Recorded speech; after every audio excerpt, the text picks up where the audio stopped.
बीजी व्यंजकों के गुणनखंड ये अध्ययन करेंगे।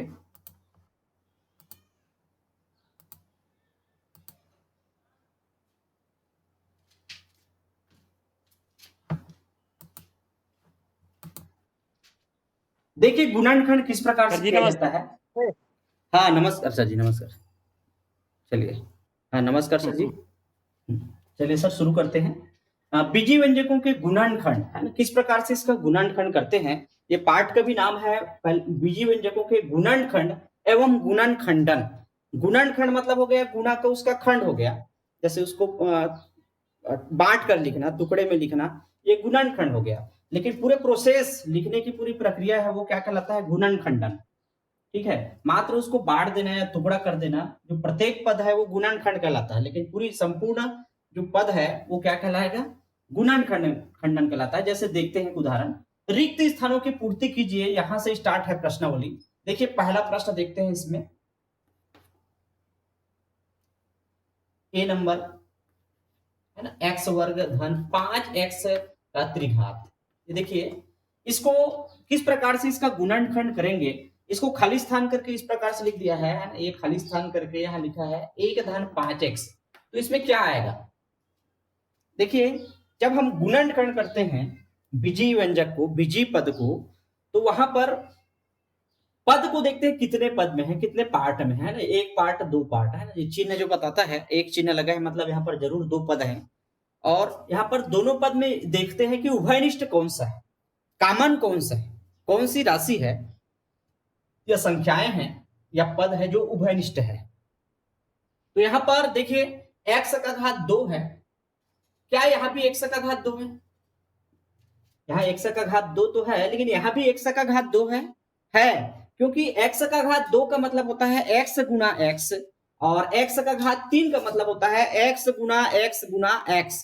अवश्य यहां भी x का घात 2 है और यहां भी x का घात 2 है, तो उस जो कॉमन है या उभयनिष्ठ है कोई पद, उसको हम अलग से लिखते हैं, बाहर निकाल देते हैं। दोनों से जब बाहर निकालेंगे तो किस प्रकार से बाहर निकालते हैं उसकी एक आसान तरीका बताता हूं बाहर कैसे निकलता है। आप पहले भाग दे दीजिए, एक्स वर्ग धन 5x में दोनों में क्या है, एक्स वर्ग है, दोनों में क्या है, एक्स वर्ग है, 5 तो नहीं है दोनों में, एक्स वर्ग है। तो हम क्या करते हैं, एक्स वर्ग से इसको भाग दे देते हैं जो दोनों में है ना, या 3 रहता तो तीनों में लेते। उभयनिष्ठ जो पद दिख रहा है एक्स वर्ग से इसको भाग दे दीजिए। तो भाग देने पर क्या होगा, पृथक पृथक दे दीजिए एक एक करके, एक्स वर्ग को भी दे दीजिए और 5x वर्ग को भी दे दीजिए एक्स वर्ग से। इस प्रकार से ये 5x का त्रिघात है, वर्ग नहीं है, 5x त्रिघात है, तो x वर्ग है ना, तो भाग देने पर कितना बचेगा, हाँ म्यूट करके रखेंगे है ना। भाग देने पर यहाँ पर 1 बचेगा और यहाँ पर कितना बचेगा, घातांक के नियम से भी आप प्रयोग कर सकते हैं है ना। x का घात 3 है, x का घात 2 है, कल हम घातांक के नियम देखे हैं। तो घातांक का नियम क्या है, अगर हम समान आधार वाले घातांकों का भाग देते हैं है ना, मतलब समान आधार, जैसे x का घात 3, x का घात 2, आधार क्या है, x है। तो जब भाग में रहता है तो क्या करते हैं, एक बार हम उसके आधार को लिखते हैं और घात को घटाते हैं। ऊपर वाला जो घात है उसमें नीचे का जो घात है, अंश के घात में हर के घात को घटाते हैं। 3 में 2 घटाएंगे तो 1 आएगा, अर्थात सीधा 5x बचेगा। एक घात मतलब 5x का घात 1 है ऑलरेडी यहाँ पर, और एक घात को लिखने की जरूरत नहीं है, इसलिए हम सीधे सीधे क्या लिखेंगे, 5x। तो देखिए 1 धन 5x, इसका बीच का चिन्ह जो क्या है, धन है, उसको लिख दीजिए 1 धन 5x। तो क्या बाहर निकला, यहां से क्या बाहर निकाले हैं, उभयनिष्ठ पद से क्या निकाले हैं, दोनों में क्या है, एक्स वर्ग बाहर निकला और ब्रैकेट लगा, मतलब यहां पर गुना है मान के चलिए।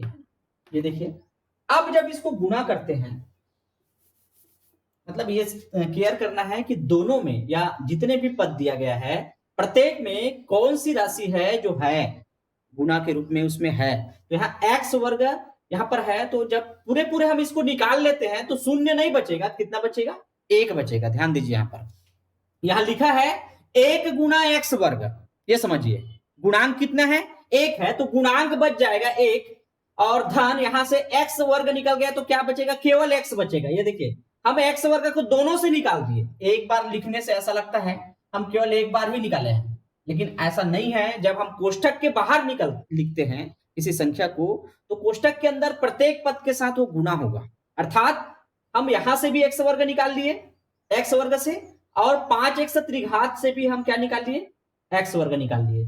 तो यहां पूरा पूरा निकल जाने के कारण एक बचा, क्या बचा, एक। और यहां पर 5 तो नहीं निकला है, तो 5 ज्यों त्यों है, धन का चिन्ह है वो भी लगा हुआ है, और x घात 3 है तो x वर्ग निकल गया तो क्या बचेगा, x बचेगा। इसी प्रकार अब दूसरा पद में आप आराम से समझ सकते हैं। देखिए दूसरा उदाहरण यहाँ पर सी नंबर है, इसको देख लीजिए क्या लिखा है, 27 AB वर्ग धन 18 ABC बराबर 9 AB, और ब्रैकेट में है 3 भी उसके बाद लिखा है ब्लैंक कर दिया है। ठीक है, ये प्रश्न है एक। तो देखिए यहां पर वही प्रोसेस है। अब ये देखते हैं, पहले जैसे जो अचर संख्याएं हैं उसका अचर संख्या से देख लीजिए, जो चर है उससे चर से तुलना कर लीजिए कि यहां पर भी दो पद है ना, दो कितने पार्ट है, दो पार्ट है, एक पार्ट दो पार्ट, दोनों में ऐसी कौन सी राशि है या पद है जो है गुणा के रूप में है, तो कौन सी है, 27 तो नहीं है दोनों में, 18 भी नहीं है दोनों में, है ना। गुणा का खंड करेंगे तो 27 और 18 ये जो दोनों में नहीं है, तो क्या दोनों में है। तो इसका एक और आसान तरीका है, हम 27 और 18 को भाग देकर देखते हैं, बड़ी सी बड़ी संख्या से, है ना, छोटी नहीं, बड़ी सी बड़ी संख्या। ऐसी कौन सी संख्या है जिससे 18 और 27 भाग जाती है। जैसे 3 से तो जाता ही है, 3 के अलावा और देखिए किससे जाता है, 9 से जाता है ना, और 9 से और बड़ा है क्या कोई, नहीं है ना। तो 9 दूनी 18 और 9 तिया 27। ठीक है, तो किन से जा रहा है, 9 से। अर्थात तात्पर्य है यहां भी 9 है और यहां भी 9 है, ये 9 गुना 3 है, ये 9 गुना 2 है। 27 का मतलब है 9 गुना 3, और 18 जो लिखा है उसका मतलब है 9 गुना 2। ठीक है, 9 दूनी 18। तो प्रत्येक में संख्याएं, अचर संख्याएं क्या है, गुणा के खंड में 9 है, ये ध्यान दीजिए। अब एक आसान तरीका है, 9 से भाग दे दो तो कितना बचेगा वो भी समझ में आ जाता है। ये निकाल भी दिया है, देखिए एक स्टेप कर दिया है, 9 दोनों में है इसलिए 9 निकल गया। अब हम देखते हैं चर का तुलना करते हैं। जैसे a यहां है तो यहां क्या है, यहां भी a है, दोनों में एक एक a है, तो दोनों में जब है उभयनिष्ठ बोलते हैं उसी को, है ना। प्रत्येक पद में अगर कोई संख्याएं जो है, राशि जो है तो क्या कहलाएगा, उभयनिष्ठ। तो यहां से भी हम a निकाल दिए, देखिए a को भी निकाल दिया गया है। अब देखिए b कितना है, यहाँ b 2 बार आया है, b वर्ग, यहाँ b कितने बार आया है, 1 बार। तो दोनों में कितना है, कम से कम, है ना, यहाँ b है और यहाँ b वर्ग है, तो उभयनिष्ठम कौन सा आएगा, बराबर में, तो क्या आएगा, b आएगा। एक b जो है दोनों में है, यहाँ तो 2 बार आया है b गुना b है, और यहाँ एक भी है, तो एक भी कम से कम दोनों में है, तो यहाँ एक भी बच जाएगा और यहां से एक भी निकल जाएगा। इसलिए क्या क्या कॉमन निकलेगा, उभयनिष्ठ निकलेगा। एक तो 9, क्योंकि संख्याएं, अचर संख्याएं 9 से बड़ी सी बड़ी संख्या 9 है जिससे विभाजित हो रही है, मतलब उभयनिष्ठ है ना। क्या है, 9 है, तो 9 दूने 18 हो गया ये वाला, है ना। और क्या क्या निकला है, ए भी निकला है, तो क्या बचेगा, केवल 2 बार गया और सी बचा, है ना। देखिए किस प्रकार से इसको हल करते हैं। जो कॉमन है पहले तो उसको निकाल लो और अलग अलग भाग देके देख लो। जैसे ये देखिए 27 AB वर्ग को हम कितने से भाग देते हैं, 9 AB। यहां से आपको क्लियर आ जाएगा कोष्टक में ब्रैकेट में क्या बचेगा। देखिए 9 एकम 9, 9 तिया 27, हम 60 में करते हैं। यहां पर a से a कट गया, b 2 बार आया है, b गुना b, और यहां b लिखा है तो एक भी कट जाएगा। b वर्ग का मतलब क्या हुआ, b गुना b, और नीचे में क्या है, हर में b है, तो एक भी कटेगा तो क्या बचेगा, b बचेगा। ये देखिए 3 b। पहला वाला पार्ट में 9 AB जब कॉमन निकाले तो क्या बचा, 3 b। अब धन चिन्ह उसका लिख लिए। अब दूसरा पार्ट है 18 ABC, लेकिन हम कॉमन क्या निकाल रहे हैं, 9 AB। ये ध्यान दीजिए यहां पर जो कॉमन निकला है वो दोनों से निकला है, केवल एक से नहीं निकला है, क्योंकि कोष्टक लगा हुआ है ना। जब कोष्टक खोलेंगे तो ये 9 AB जो है दोनों से गुणा होगा, 3 B से भी होगा और यहां पर जो भी राशि आएगी उससे भी होगा। ठीक है, अब देखिए 9 एकम 9, 9 दूनी 18, कितने बार गया? 2 बार। ए बी कट गया, बी भी कट गया, तो क्या बचा? यह नीचे में तो यहां पर सी है ही नहीं, तो क्या बचेगा? सी। तो यहां पर खाली स्थान में क्या आया? 2 और सी आया। क्या आएगा?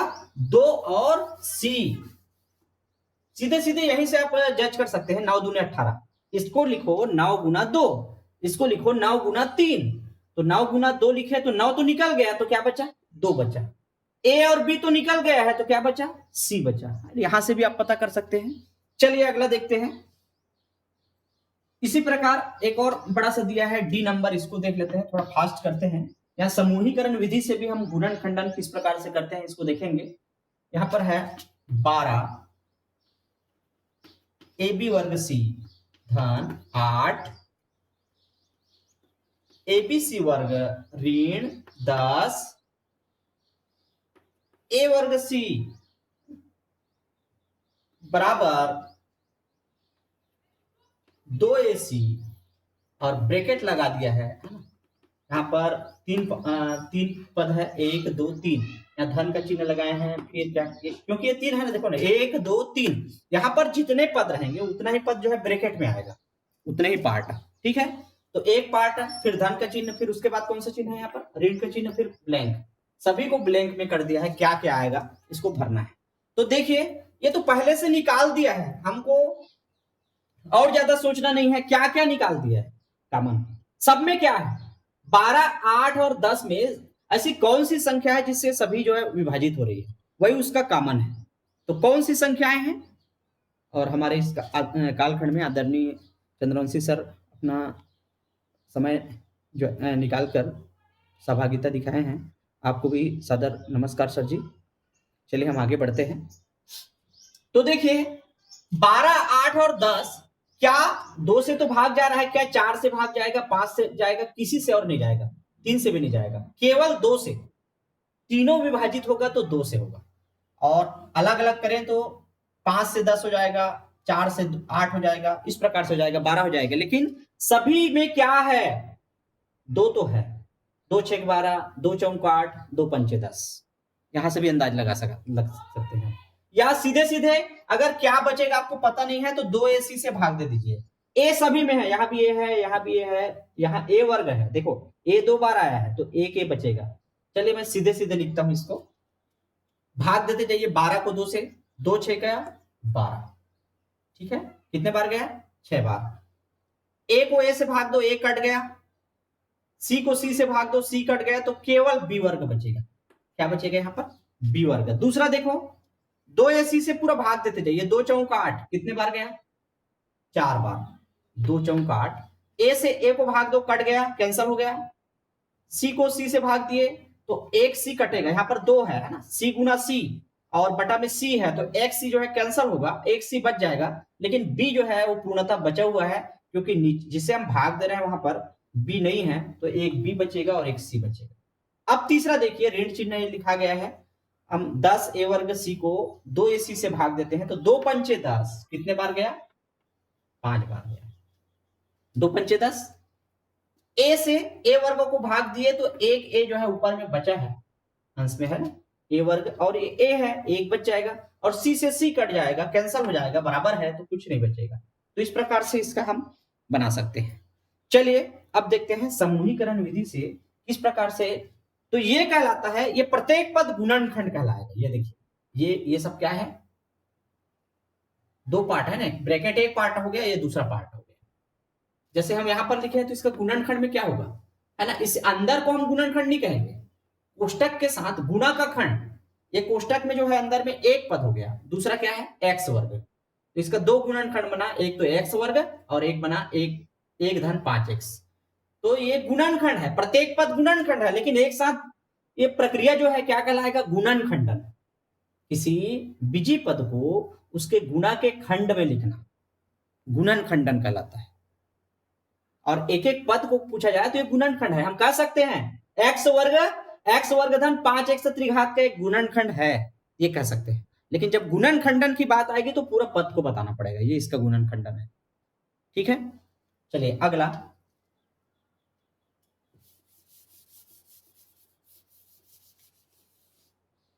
लॉन्ग टाइप का देखते हैं, बाकी खालिस्तान में इस टाइप के और है ना। ये छोटा वाला जो और यहाँ लिखा हूं, तो यहाँ से भी चल एक उदाहरण देख लेते हैं। गुणनखंडन कीजिए, है ना। दूसरा का ए नंबर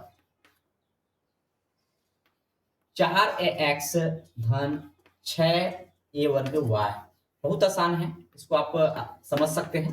उभयनिष्ठ देखना होता है, 4 और 6 जो है उसमें क्या है, कौन सा गुणनखंड है जो उभयनिष्ठ है दोनों में। अर्थात दूसरे शब्दों में 4 और 6 कौन सी बड़ी संख्या से विभाजित, 2 से तो होगी दोनों, बारी बारी से देख सकते हैं। क्या 3 से विभाजित होगी? 3 से 4 नहीं होगी, 6 होगी। अब इधर विभाजित नहीं होगी, तो केवल 2 ही है जो दोनों में है, उभयनिष्ठ है। अर्थात 4 और 6 से क्या बाहर निकलेगा? देखिए 2 दूने 4, 2 तिया 6, 2 दूने 4, 2 तिया 6, यहां भी 2 है, यहां भी 2 है, 2 बाहर निकल गया, है ना। भाग देकर भी देख सकते हैं दोनों में क्या है। अब देखिए क्या ए है दोनों में, यहाँ ए वर्ग है, मतलब ए गुणा ए आया है, और यहाँ ए है, तो गुणनखंड में यहाँ ए आया है, यहाँ ए वर्ग ए है, तो दोनों में कम से कम एक ए तो है। यहाँ एक ए है, यहाँ 2 बार आया है, ठीक है। तो दोनों से क्या निकलेगा? ए, मतलब जो कॉमन है, उभयनिष्ठ है, उसको बाहर निकाल दीजिए, ठीक है। फिर अगला है एक्स है क्या दोनों में? नहीं है, तो गुणन कॉमन निकलेगा क्या? नहीं निकलेगा, केवल यहाँ एक्स है, यहाँ नहीं है। y देखिए, केवल यहाँ y है, यहाँ नहीं है, तो कॉमन नहीं निकलेगा। अब कोष्टक लगा दीजिए। आप सोच रहे हैं यहाँ पर क्या, कौन सा चीज होगा? यहाँ गुणा है, हम गुणनखंड कर रहे हैं। ब्रैकेट के बाद, है ना, ब्रैकेट के बाहर जस्ट किसी संख्या राशि को लिखे तो गुणा के चिन्ह लगाने की जरूरत नहीं है, लगा भी देते हो तब भी गलत नहीं है, वहां पर गुणा होता है। अब क्या बच रहा है उसको कैसे जाने? बारी बारी से भाग दीजिए, 4 को 2 से भाग दीजिए, या आपको डाउट होता है तो इस प्रकार से अलग अलग लिख लो। ये देखिए किससे भाग दे रहे हैं? 2a से। 2 दूने 4, a से a कट गया, तो क्या बचा यहाँ पर? x भर बच रहा है, 2x, ठीक है। पहले वाला जो बॉक्स है, ये है पद है, वो 2x हो गया। फिर धन का जो चिन्ह है उसको उतार लीजिए। अब जो दूसरा है, दूसरा में देखिए 6a वर्ग y बटा 2a, ये देखिए दूसरा जो पद है 6a वर्ग y, 6a वर्ग y को भी 2a से भाग दीजिए, या यहीं से अगर आपका अभ्यास है तो सीधे सीधे भी भाग दे सकते हैं। तो 2 तिया 6 कितने बार गया? 3 बार। यहाँ a वर्ग आया है, मतलब a 2 बार आया है, a गुना a और बटा a, तो एक एक कैंसिल हो जाएगा, तो एक a बचा, और यहाँ y तो पूरा बच गया, ठीक है। तो क्या बचा? 3ay, क्योंकि y को कैंसिल कोई नहीं कर रहा है, यहाँ भी x को कैंसिल नहीं कर रहा है, ऐसा कोई भाजक नहीं है यहाँ पर, जो कॉमन नहीं है ना, तो उसको हम भाग नहीं देंगे, ठीक है। तो इस प्रकार से ये 2 पार्ट हो गए। इसका गुणनखंड पूछा जाए कौन कौन से इसके गुणनखंड है, तो क्या बताएंगे? एक तो 2a है, और एक 2x धन 3ay, ये एक कहलाएगा, एक साथ है ये पूरे, ठीक है। तो ये इसका 2 गुणनखंड हो गया। इसी प्रकार बाकी का भी निकाल सकते हैं। चलिए अब मैं या समूहीकरण विधि से गुणनखंडन को देखते हैं। तीसरा नंबर, है ना, समूहीकरण विधि, अर्थात समूह बना के, ग्रुप बना के गुणनखंडन करना है। तो इसके लिए कम से कम 4 जो पद है वो रहना चाहिए। इसमें ए नंबर देखते हैं, 2x वर्ग y धन 6x वर्ग y धन 4x धन 12y। इसको चाहे तो आप अपनी सुविधा अनुसार भी इसका जिसमें सरल लगे उसके हिसाब से इसके क्रम भी बना सकते हैं। जैसे x वर्ग वाले यहाँ पर है, तो यहाँ भी x वर्ग वाला है, और y भी है तो y भी है। ये देखिए x वर्ग y, x वर्ग y, तो इसको एक साथ आप पेयर में ले लीजिए, ठीक है। और x और y जो सिंगल सिंगल है वो अलग से है। तो देखिए किस प्रकार से समूह बनाते हैं। देखिए 4 है तो ये 2 पेयर बनेगा। कितना जोड़ा बनेगा? 2। एक जोड़ा में ये दोनों पदों को लेंगे, फिर दूसरे जोड़े में ये दोनों पद को लेंगे। देखिए किस प्रकार से इसको लेते हैं।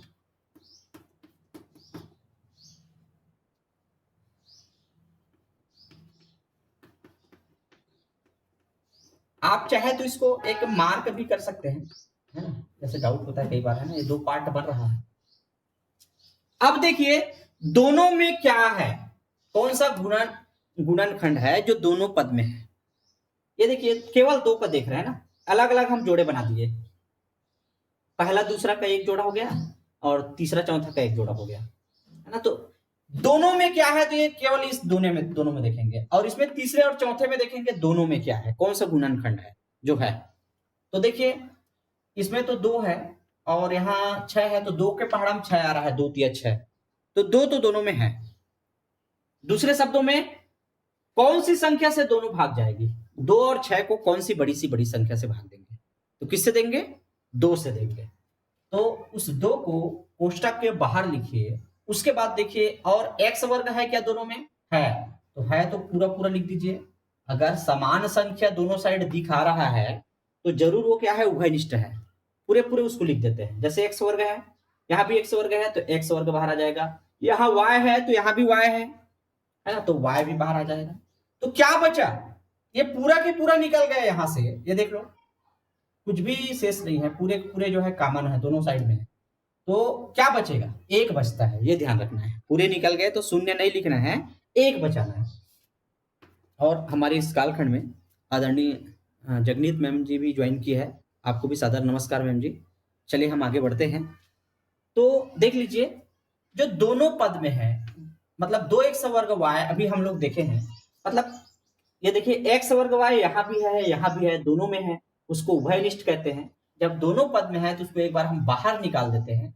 और 2 और 6 में क्या है दोनों में, तो भाग देकर देखते हैं बड़ी सी बड़ी संख्या कि दोनों भाग चला जाए। तो 2 से बड़ी और कोई नहीं है, तो 2 भी दोनों में है, 2 एकम 2, 2 तिया 6, यहाँ भी 2 है यहाँ भी 2 है। अब क्या बचा, ये पूरा निकल जाता है जब, तो 1 लिखते हैं वहां पर, शून्य नहीं लिखेंगे, ठीक है।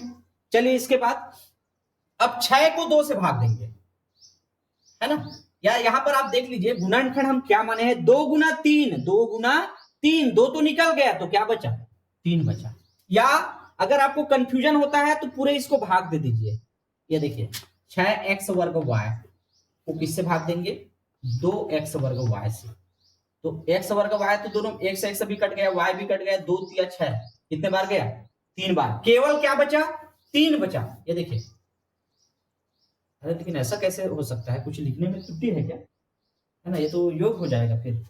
1 मिनट ना, मैं लिखने में त्रुटि क्यों, क्या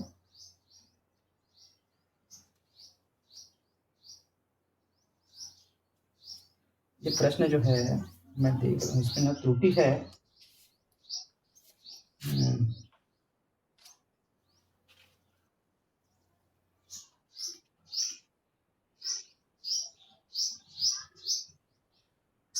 कौन सा नंबर है, तीसरा।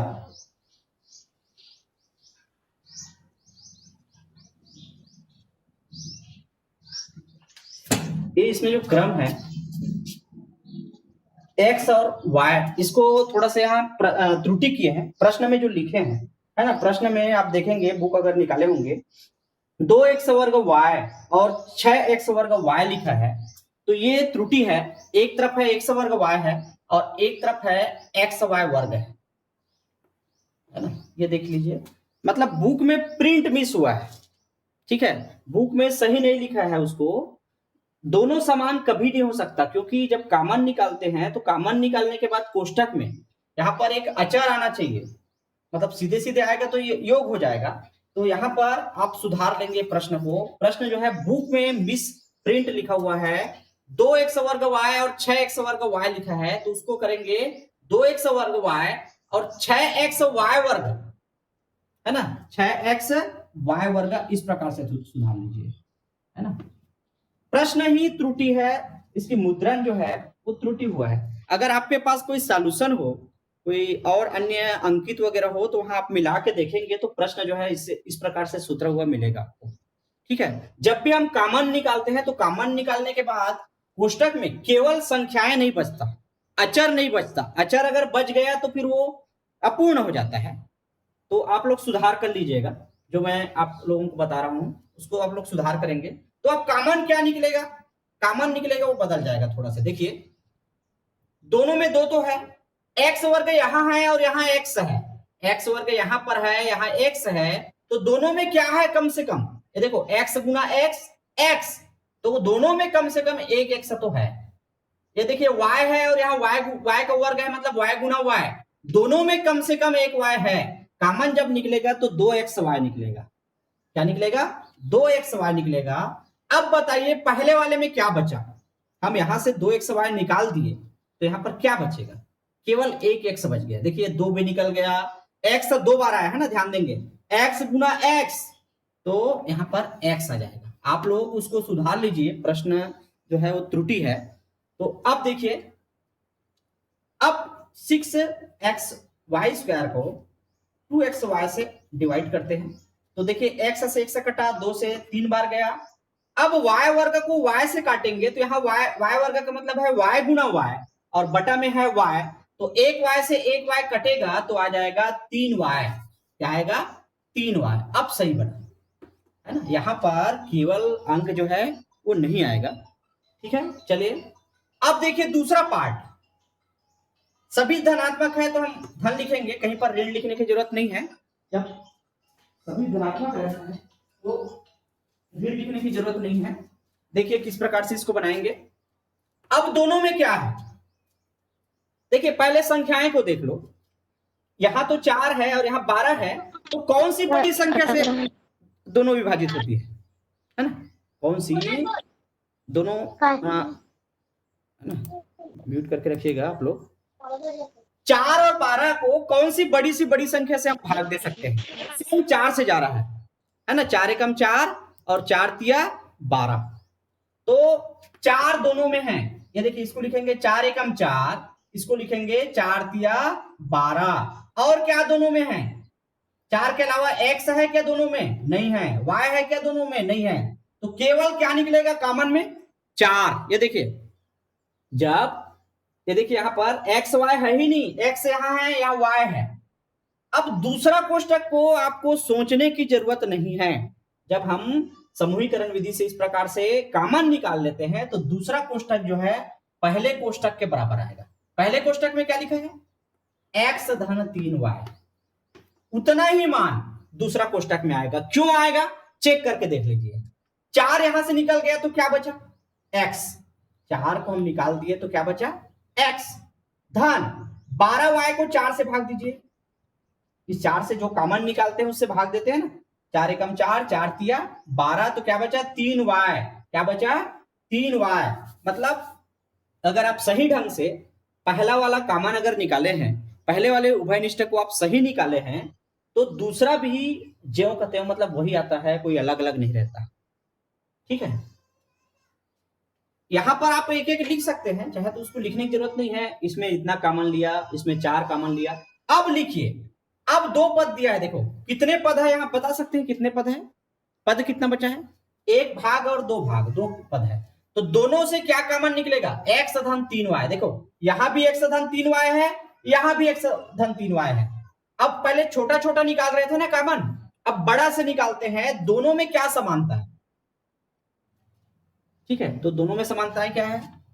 x धन 3y उभयनिष्ठ लेने पर, ऐसा लिख दीजिए, उभयनिष्ठ लेने पर। उभयनिष्ठ जब लेते हैं तो उसको एक ही बार लिखते हैं। जैसे देखिए 2xy को उभयनिष्ठ लिए तो कितने बार लिखे? एक बार। यहां भी 2xy है, यहां भी 2xy है। इसी प्रकार x धन 3y उभयनिष्ठ जब लिया जाएगा तो एक बार लिखते हैं, ये एक बार लिख लीजिए। अब जो बचा उसको दूसरा कोष्टक में लिखते हैं। ये देखिए x धन 3y, यहां भी x धन 3y है। जब उभयनिष्ठ लेंगे, कॉमन लेंगे, तो उसको एक बार लिख दीजिए कोष्टक में। अब जो शेष बचा, क्या बचा? यहां 2xy बचा, और यहां पर क्या बचा? 4 बचा। ठीक है, तो इसको ले लीजिए। लेकिन एक और स्टेप और बनेगा यहां पर। ये देखिए 2xy धन 4, मतलब 2 से ये 4 और भाग जा रहा है। 2 एकम 2, 2 दूने 4, तो यहां से 2 और कॉमन निकल जाएगा। देखिए अगला स्टेप, एक ही स्टेप पे जो प्रश्न है, और देखते हैं कि यहां 2 और कॉमन निकल रहा है तो क्या हो जाएगा? x धन 3y, और इस 2 को, ये देखो यहां से 2 एकम 2, 2 दूने 4 है ना, मतलब यहां 2 एकम 2 लिख सकते हैं, इसमें 2 दूने 4, दोनों में क्या है? 2 है। वो 2 को बाहर लिख दीजिए इस प्रकार से। जब गुणा में रहता है तो हम कहीं पर भी लिख सकते हैं आगे पीछे। यहां से जो 2 कॉमन निकला हम बाहर में लिखे। ठीक है, अब बचा क्या? यहाँ xy बचा, और यहाँ 2 दूने 4। तो ये इसके गुणनखंड है। इसका कोई निश्चित क्रम लिखने की जरूरत नहीं है। आप लोग जब बनाओगे, जब हल करते हैं, बनाते हैं, आप कॉपी में जैसे बनाएंगे तो ये मत सोचना कि हम इसको पहले लिखें इसको बाद में लिखें। यानी गुणनखंड का मतलब है उसका जो क्रम है निश्चित नहीं रहता, कोई भी क्रम से अपनी सुविधा अनुसार उसको लिख सकते हैं। और दो, ये कहां से दो आया, यहां से निकाले हैं। एक बार और कॉमन निकल जाता है, ज्यादातर इस टाइप के केस आपको नहीं मिलेगा। यहाँ पर संख्याएं देखिए 2 है और ये 4 है, तो यहाँ दोनों में एक 2 और है, तो कितना गुणनखंड बना इसका, 1 2 3। गुणनखंड पूछा जाए तो 3 है, और इस प्रकार से गुणनखंड में लिखना संख्याओं को क्या कहलाता है, गुणनखंडन कहलाता है। चलिए और देखते हैं एक उदाहरण जिससे आप लोगों को क्लियर हो जाए। यहाँ पर एक माइनस वाला है, इसको देखते हैं। तो प्रश्न में त्रुटि है, उसको आप लोग सुधार लीजिए, मिसप्रिंट हुआ है। जहां पर एक्स वर्ग वाई है तो 6 वाले में एक्स वाई वर्ग कर दीजिए उस प्रश्न को, ठीक है। चलिए अगला बी नंबर है 5 m वर्ग n ऋण 10 mn वर्ग धन 12 m ऋण 24n। ये आपका बार बार अभ्यास से समझ में आएगा, और ये गुणनखंडन करने का प्रोसेस 9वीं और 10वीं के क्लास में भी आपको एक बार और मिलेगा, किस प्रकार से गुणनखंडन करते हैं। तो देखिए पहले की तरह हम 2 भाग कर लेते हैं। समूहीकरण का मतलब है समूह में बना लेना, ग्रुप में बना लेना। इसका 2 पार्ट कर देते हैं। ये पहला पार्ट, ये देखिए एक और ताजा उदाहरण है। क्या उसमें क्या त्रुटि था, आप समझ सकते हैं त्रुटि था प्रश्न में। ये देखिए m वर्ग n और mn वर्ग, ये देखिए ना, इसके पहले क्या लिखा था, x वर्ग y है ना, क्या लिखा था, ये देखिए ना, स्टार्ट का देखिए, और लिखा था धन 6xy वर्ग। ये मैं सुधारा हूं, लेकिन लिखा कैसे था प्रश्न में, यहां पर देखो x में दोनों तरफ वर्ग कर दिया था, y में वर्ग नहीं किया था। लेकिन यहां पर देखिए m वर्ग n mn वर्ग, मतलब m में वर्ग है तो दूसरा बार किस में रहेगा, n में रहेगा। ठीक है, ये प्रश्न सही बनाया है, और इससे समझ में आ जाता है, क्योंकि कॉमन निकालने के बाद वहां पर संख्या जुड़ता नहीं, ठीक है, एक साथ नहीं होगा उसका योग। 12m ऋण 24n। अब देखिए 2 पार्ट कर लीजिए, एक पार्ट ये दूसरा पार्ट, समूह बना लीजिए, ठीक है। समूह बनाने के बाद हम इसको देखते हैं दोनों में कौन सी पद है। जैसे बड़ी, दूसरे शब्दों में ऐसी कौन सी बड़ी सी बड़ी संख्या है जिससे हम इसको भाग दें तो दोनों तरफ के जो पद है वो भाग जाए। जैसे संख्या है 5 और 10, कौन सी बड़ी सी बड़ी संख्या से भाग जाएगी, केवल 5 से ही जाता है। या दूसरे और क्या समझ सकते हैं, 5 एकम 5, 5 दूने 10, तो 5 निकल गया तो 2 बचा, यहाँ 1 बचा, और 1 बचा मतलब उसको एक ही साथ ले लेते हैं। देखिए 5 दोनों में है, 5 से भाग जा रहा है मतलब 5 दोनों में है। और क्या दोनों में है, m वर्ग है मतलब m गुना m, और यहाँ m मतलब केवल 1 है, यहाँ 1 ठने m आया है, यहाँ 2 आया है, तो 1 m कम से कम दोनों में है। इसी प्रकार n है और n वर्ग है, तो 1 n कम से कम दोनों में है। तो बचा क्या फिर, यहां से क्या बचा, देखिए m वर्ग और हम निकाले हैं m, 1 ठने m बचा यहाँ पर, 1 m, ठीक है। ऋण 5 भी निकल गया ना। अब देखो 5 दूने 10, अगर समझ में नहीं आता तो क्या करना, इस प्रकार से भाग दे देना। 10m वर्ग में 5 mn को जो कॉमन निकाले हैं उसको भाग दो, 5 एकम 5, 5 दूने 10, m से m कटा, n वर्ग 2 बार आया है, n वर्ग 1 बार आया है, 1 कट जाएगा तो n बचेगा केवल, तो 2 और n बचा है। क्या बचा, 2 और n। अब देखिए धन चिन्ह, हेलो, हाँ हेलो, हाँ बोलिए, हाँ जी हाँ, एक बार काट लो ना, है ना, एक बार एग्जिट हो जाओ। अच्छा चलिए देखते हैं, कोशिश करते हैं, अभी 2-4 मिनट है, इसको हम कवर कर लेते हैं, है ना। एक बार पुनः अपना कैंसिल करके एक बार देखिएगा। चलिए देखते हैं। अब देखिए दोनों कौन सी बड़ी संख्या से विभाजित हो रही है, या दोनों में कौन सी ऐसी बड़ी संख्या है उभयनिष्ठ है जो गुणनखंड के रूप में है। तो स्पष्ट है, 12 एकम 12, 12 दूनी 24, तो दोनों में गुणनखंड कौन सी है बड़ी सी बड़ी, जो दोनों में है, और दोनों में है उसी शब्द को बोलते हैं उभयनिष्ठ, उसी को बोलते हैं कॉमन। 12 है दोनों में, 12 एकम 12, 12 दूनी 24, तो यहाँ केवल m बचेगा, और ऋण यहाँ 2n। ये देखिए दूसरा कोष्टक को सोचना नहीं है, जो पहला वाला कोष्टक आया उतना ही दूसरा कोष्टक आता है। कॉमन सावधानी पूर्वक निकालिए, ठीक है। अब देखिए आप क्या करना है, दोनों में क्या है, अब दो पार्ट हो गए, एक पार्ट और दो पार्ट, दोनों में क्या है, m ऋण 2n, m ऋण 2n, तो इसी को कॉमन निकालते हैं पूरे पद से, अर्थात m ऋण 2n उभयनिष्ठ लेने पर